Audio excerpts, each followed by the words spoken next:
Hey everyone, my name is Mick Robson from the Arena Media. I've got a guest today, first interview we're doing here with Jamie Apps. You might know from Pario Magazine and also Australian Wrestling Cards, a brand new initiative we've got going on. Jamie, welcome. How you going, mate? Good, thank you. Thanks for having me. No Exciting to see problem. you branching out into the interview realm. Yeah, I thought we'd expand out and see how we're going, and I thought this would be a great place to start. Australian Wrestling Cards has made some great strides lately. But before we get into that, just wanted to get into your background, the man behind Australian Wrestling Cards. Obviously, you're a big fan of pro wrestling and Australian wrestling.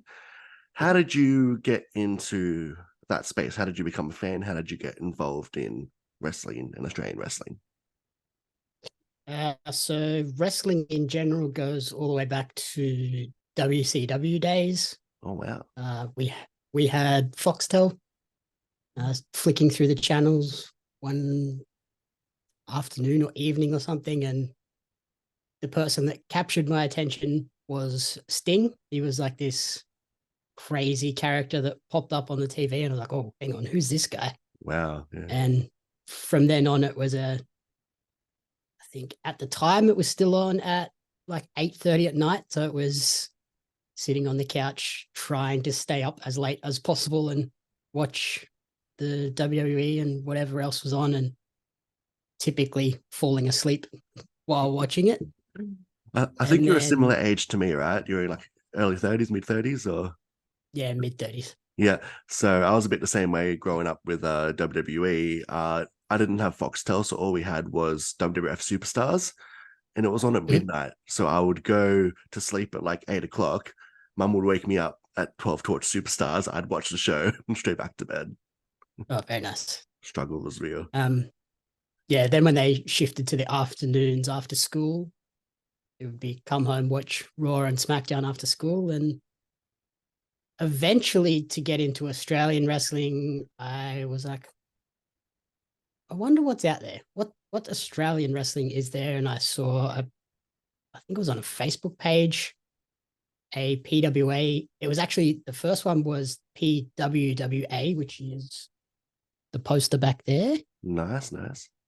And that was my very first Australian wrestling show, was an all women's Australian wrestling show. Oh, nice. And then It's one of from those then on, things. I was at every single PWA show That's up fantastic. until very What's the recently. timeline of that roughly? What year was that? Do you remember? Oh, hang on. It does say 2013. Okay, wow. So really, last decade, you've seen the rise of Aussie wrestling. Yeah, I've watched PWA go from sort of RSL clubs and small like local halls Yeah, to the Star and um, the Metro, like yeah, the all the way up to the biggest venues in the city, essentially. yeah. And now we've had the Roundhouse as well. I think there's more shows coming. It's been great to watch that evolution as well. I haven't been watching in about half that time. So I started 2018, and the first show was still at RSL's, so I still caught like the back end of that to see that progress as well. So Was that the Osprey show? yeah, no, it was the Bullet Club show. So it was Bad Luck Oh yeah. Fale, Gina Gambino, and then the next show after that was Return of the Osprey, and we went from there. And then it Okay. was Yep. almost every month after that. Yeah, same thing. It's been amazing to watch that growth of Aussie wrestling. So to go into that, then, how did the idea of Australian wrestling cards come about? To go, okay, I want to make this into a venture. So I went to Bowler in 2015, I think it was, Hmm, and got the set of like fan made cards that they do every year. But it wasn't until late last year when I think it was AEW was like heavily pushing their trading cards. Okay, And I was watching the shows and saw the ads pop up. I was like, hang on, I've never seen anything like that here in Australia, except for Mick Moretti did a small run of like cards just for himself. But with the printing costs, it can be pretty high if you're doing limited runs. yeah, So I went, let's see if we can do something for Australian wrestling as a whole, and started messaging a few of the wrestlers and stuff that I've sort of seen over that last 10 years. And everybody was super keen to get involved, which has been great. Sounds great. And it's a bit of a collaboration, isn't it, between yourself, the wrestlers, and the photographers? Is that correct? Yeah, so everybody gets a payment for being involved in the cards. So all of the wrestlers get a little something out of it, and they get a set of cards, like of their individual cards themselves, that they can then use as merch sales, and all of the photographers get a payment as well. That's fantastic. It's really giving back to the community as a whole because there's so many people behind the scenes that really give so much to it. It's good to see that they get something out of it too. And yeah, like I don't want to go into it to be like profiteering myself. Like I really want everybody to sort of grow. The whole idea with doing it as Australian wrestling as a whole, rather than let's do a set for PWA, let's do a set for MCW. Doing it this way, it's kind of introducing people to different wrestlers that they might not see. Like after that first set came out, I got so many messages of people being like, I've never seen this person before. I saw them on maybe like a World Series, or I checked out a YouTube video of them, and now I'm the biggest fan of them. And I think that's kind of the best possible outcome. Absolutely. Yeah. I found out myself. I've been following Aussie wrestling for 5 years or so. But even myself, when I went through those first three waves, I just like I knew most of them through PWA or MCW, but then there's one or two that get thrown in there. I'm like, hang on, I don't really know about their stuff. And like I said, let's check them out. Let's find a YouTube clip. Let's go to Instagram, and you go down that rabbit hole a bit.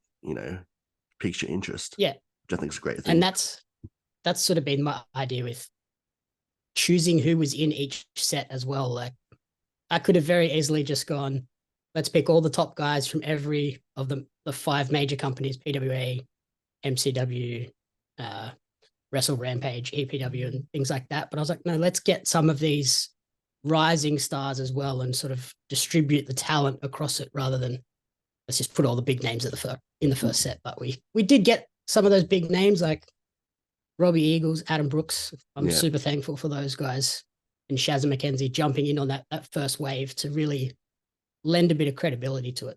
Absolutely. And especially now, Shazza going overseas, Robbie doing New Japan, and Adam Brooks as well. Like I said, credibility is huge. And people go, hang on, we saw them on Impact, we saw them in JPW, Ring of Honor, AEW, taking over. It's great. Yep. Saying that, so you've got, I think you recently announced you've got waves 4, 5, and 6 coming out. Could you let people know a bit more about that? So that come off the success of the first three waves. When I initially came up with the idea, I created those three waves with the intention of releasing them like on a staggered release, unless people bought the whole lot straight up as the discounted price. So I was going to stagger them out, and my initial thoughts was this will take me all year to sell these 50 sets. Yeah. And we sold out in 2.5 months. Wow. So I looked at it and went, hang on a second. I can't just do 3 waves every year, because by the time 2024 comes around, it will have been 8 or 9 months since we last released a set, and all of the momentum we gained will be gone. So really forward thinking. Yep. So I was like, right, I need to get hustling, start messaging some people. And thankfully, with the success of that first set, I had wrestlers reaching out to me being like, I'm super keen to be involved. So I kind of had a bit of a leg up there. They were keen, so ticked off a few spots straight up. And then at the Impact show in Wagga, I managed to speak to a lot of different people, and we filled out the set, and we have sent them to print. I'm literally just watching the progress bar until they come back from the printer, hopefully by the end of July, and then we can get them shipping in August. That's awesome. Congrats on that success. That's really amazing to see it explode so quickly. But that feeds into the next thing I was going to ask you about is the Impact tour with Wagga. That's a huge step. How did that come about? And can you share any big experiences or, notable moments you experienced over that weekend? So that came, I think, just off the back of the success of that first wave, sort of getting a bit of buzz about it. Cam from Oceania Pro Wrestling reached out to me being like, hey, can we do a set of cards for what was initially a New Japan tour? And then that sort of all changed in the last run up to it. And we ended up partnering with them and Impact. We created the set of cards of the Impact wrestlers, who I've since found out absolutely adored the designs, which was great. Yeah. And yeah, we got to go out to Impact, run a little merch table of Australian wrestling cards, different merchandise options, and it was phenomenally successful. I'm so thankful for that opportunity, and hopefully we can get some more collaborations like that coming in the next 12 months. That'd be fantastic. I think they're still planning for New Japan to come out to Australia, aren't they? The schedules just need to line up. Is that still the I case? think that is the hope, but Yeah, yeah, like I think June was probably not ideal coming off the back of Forbidden Door leading straight into the G1. So I yeah, think that makes sense that it all fell through. absolutely. Brutal schedule. Yeah, it's a lot. So, when exactly do waves 4, 5, and 6 come out? Depending on printing and things. So if the printer estimate is accurate, I should have the cards by the end of this week coming. So like the 27th or 28th. And then as soon as I get them, everyone that's pre-ordered will be getting theirs shipped out immediately. Yeah. And then, but the official release for wave 4 is August. And then I have waves 5 and 6. I'll start really pushing those in October and November. So I've seen, I think it was Vinny Vane put up a post the other day saying he was joining Australian Wrestling Cards. So nice to Yep. get there. I've seen his work in EWA lately. He's doing a great job over there. Is there any Yep. other names you'd be able to divulge here in this interview? Anyone we can look forward to in Wave 4? So the ones we have announced so far are, geez, who have I announced so far? Let's check the Twitter page. So I know literally 15 minutes ago, we announced Tommy Hellfire is our first member from PCW. Oh, He's the fantastic. first PCW roster member to be in the cards. Lucille Brawl is in this next set. And who else did we get? Vinny and someone else we announced. I cannot remember. This is the problem with having so many cards coming out all Like the who time. goes It's like, where? who did I announce already? Yeah. Is there anyone that we haven't announced Craven. yet that you're happy to give out? So this set I'm really excited for. This is our first set with referees. Oh, So fantastic. we have a referee in every pack this set. We have referee Hannah from PWA and Nui Pro, Fantastic. Edwin from Melbourne, Oh, love Edwin. and referee Michael, who was on the Impact tour Yep. from Adelaide. So we've got referees from across the country, which is fantastic. And then we also have Kingsley. I'm very excited to have Kingsley. She's been so cool to see her progress from the beginning. Essentially, I've watched her entire career, Absolutely. which has been awesome. Marsh's Pit from Perth, Yeah, yeah. and Tommy Knight is also another big Oh, get for us that's in a really this big this get. set. I've seen Tommy Knight's been getting around to Slam and for Wrestle Rampage, obviously, and seems to be Mhm. spreading it out more outside of his state, which is really great to see. And Yep, of course, MCW still doing well there. I'd love to see yep. Tommy Knight up more in PWA. That would be, I think, Coliseum coming around. I think he'd be a great entrant for that. Yeah, I think he's been around PWA a couple of times, but yeah, like the more we can get all of these different people from across the country and different promotions, I think that's never a bad thing. Absolutely. So, with the success of Aussie wrestling cards. Have you got anything else in the pipeline? Any other projects or ideas that you're looking to bring to light soon?